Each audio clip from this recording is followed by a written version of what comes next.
بسم الله الرحمن الرحیم. سلام علیکم و رحمت الله و برکاته. خدمت مدیر و تمام اعضای دکتران و همکارانشان تقدیم تشکر میکنم از اینکه با مردم همکاری خوب دارند. امروز اولین بار ماست در سیدال رختون آمدیم پیش دکتر صاحب همت الله و دکتر صاحب به خاطر گوش آمد اینجا بر ما تداعی خوب انجام داد. یک گوشکیم بر ما دادش. راضی هستیم از شفاخانه رختون هم راضی هستیم.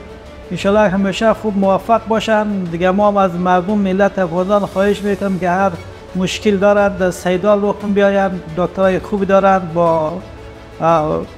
با مریضان همکاری خوبی دارن، همیشه موفق هستند. ما هم با آدرس کس دیگه آمدیم اینجا و از ایشان راضی هستیم.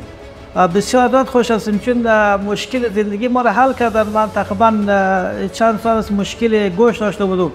همین قندهار آمدیم، جاغی رفتیم، کابل رفتیم، مشکل ما حل نشد. باز آمدیم خدمت دکتر صاحب، باز بر ما گوشکی انداخت و معاینات انجام داد. خیلی راضی هستیم ازش. تشکر از دکتر صاحب و شما.